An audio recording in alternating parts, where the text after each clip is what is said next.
So on Monday, I reviewed a movie that I absolutely loved. And today, well, as they say, what goes up must come down. We have a wonderful evening's entertainment lined up for you. 23.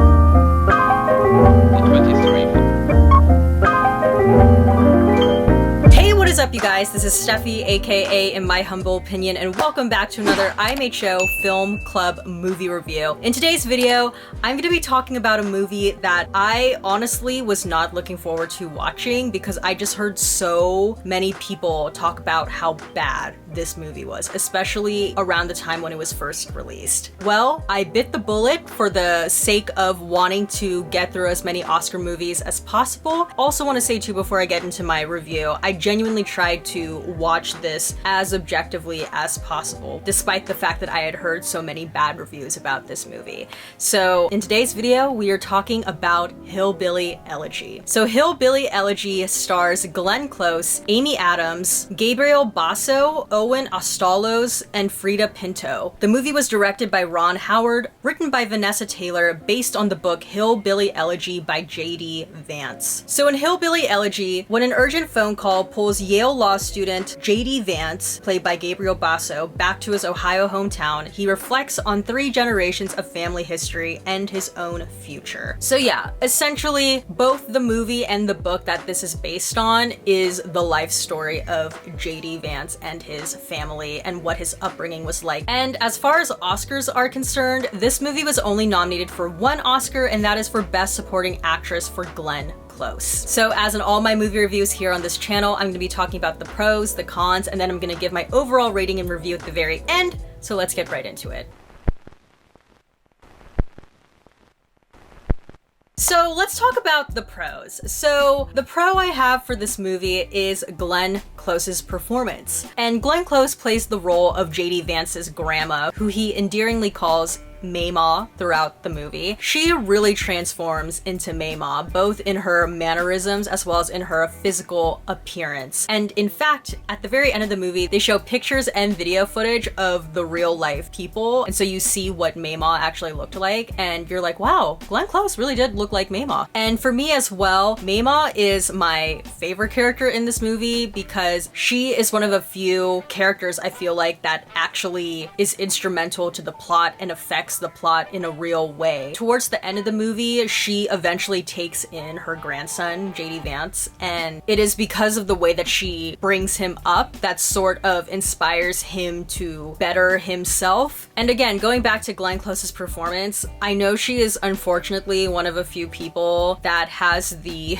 distinct honor of being both nominated for an Oscar and a Razzie for the same role, but I genuinely feel like she doesn't deserve that Razzie nomination. I think it was just the Razzies picking low-hanging fruit. They know that this movie was critically panned, and there were a lot of people making fun of both Amy Adams and Glenn Close in this movie, and for me, I feel like that was kind of unfair.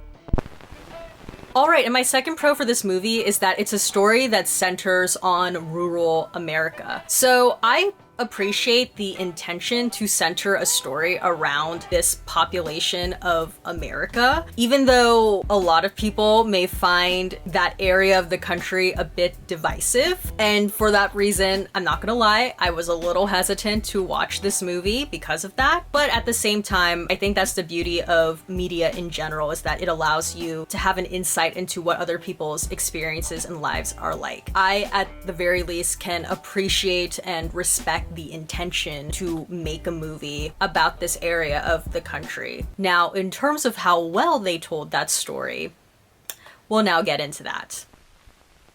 Alright, now let's get into some of the cons. Buckle up! My first con of this movie is the poor story structure. Woof. So I haven't read the book, but essentially this story is about a multi-generational family. After watching it, I feel like tackling this story might have been a bit intimidating in the context of a movie. I think a story like this would have been way more effective if it was a limited series. And that's really just because, again, you're dealing with 3 different generations. The son, his mother, and his grandma, Mama. A way that the movie tries to kind of tie everyone in to the story is by utilizing flashbacks. For me, I felt like the flashbacks at times were really random. They would just do a flashback with no real reason as to how what is presently happening ties into the past. And at one point, they introduce a third timeline, which is a flashback to when the mom was a child and Mei-Ma was younger. And then they never do a flashback to that particular timeline again. So it's like, well, why did you do the flashback when that didn't really serve the story in any way? The movie as a whole, I believe its running time is 2 hours long, and it was either too short for the story that they wanted to tell, or it was too long for the movie they actually made.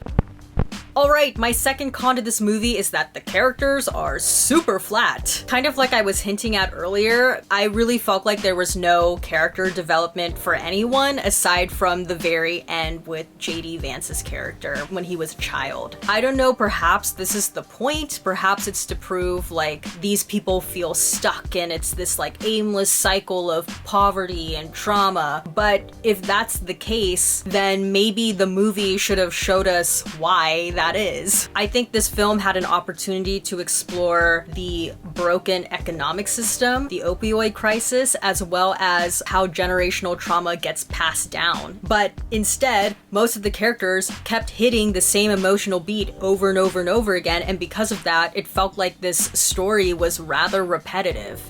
My third con for this movie, and I believe this firmly in my heart, and that is that this movie chose to focus on the wrong character. I know, this movie is based off the book by JD Vance, and according to JD Vance is the most interesting character in the story.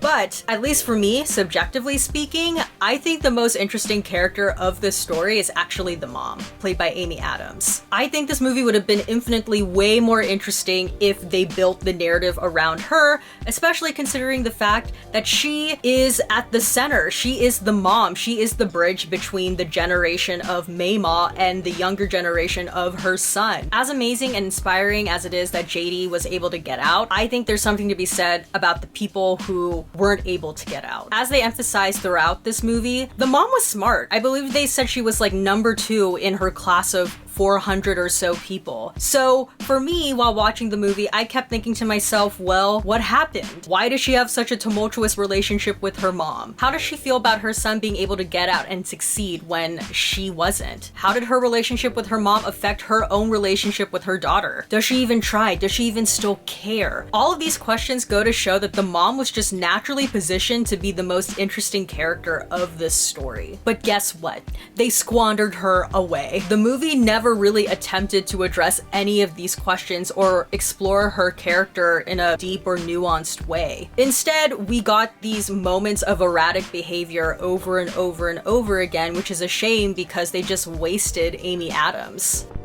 My fourth con to this movie is that I feel like its message is very outdated. I have a conspiracy theory in my head that had this movie been released maybe in the late 80s, in the 90s, maybe even in the early 2000s, this movie would have been better received. Because this message of if you work really, really hard, you can work yourself out of poverty, you know, that's a very simple, digestible message that I think audiences back then were able to get behind. But I think in 2021, we're kind of past that message. We'd be fools to believe that all you need to succeed in this life is hard work and nothing else. There's definitely certain privileges in this country that are afforded to a select group of people to keep them up, and then there's other systems that are put into play to limit other people's successes. So I just personally think we're at this point where there needs to be more nuances to this discussion, as well as more nuances to the stories that bring them to life. The very end, when JD had this monologue and he said that where we come from is who we are, but we choose every day who we become. I was literally like, huh? That was not the message or takeaway that I got after watching this movie. It kind of felt like as if you were reading the conclusion paragraph of an essay, and when you read the conclusion paragraph, you were like, that's not the essay that I read. And that, in this case, is not the movie that I watched. I feel like that message is just oversimplified, and it just doesn't ring true to me, at least. All right, my fifth con to this movie is that they dissed Whitney Houston. Hillbilly Elegy is probably one of the last movies I would ever expect for a Whitney Houston song to be played. And as I was watching this movie, I was actually eating dinner. And I remember I was like looking at my food, and then all of a sudden I thought I heard the beginnings of I Wanna Dance with Somebody. And then I had to rewind a little bit, and then I looked at the captions and it said, I Wanna Dance with Somebody starts to play, and I was like, Whitney? As the scene played out, you know, Amy Adams' character says, "Can you turn down your show? I can't hear Whitney." Another reason why she's the superior character, to which JD responds, "You sound much better that way. You sound much better that way."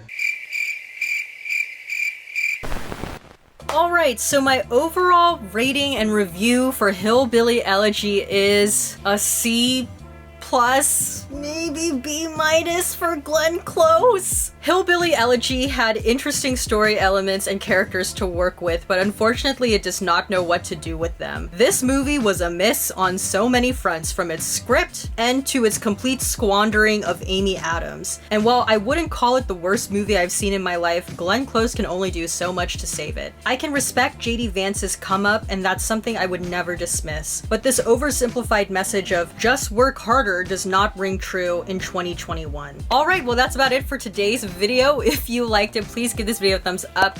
Don't forget to hit the subscribe button, and please turn on the notification button down below so you know when a new video from me comes out. And comment down below your thoughts on Hillbilly Elegy. Did you watch it back when it first came out, and what did you think? And let me know, do you think Glenn Close deserved her Oscar nomination? For me, it's kind of hard to answer because I didn't watch every single movie. I'm sure other people can argue that there were other performances that were better, but I will say I don't think she was bad in this movie. Again, I think she was genuinely one of the high points of it. So yeah, let me know your thoughts on that in the comment section below. Yeah, that's pretty much it for me. As always, everything I said, which is my own personal thoughts and all my humble opinion, and I will see you guys in the next one. Bye!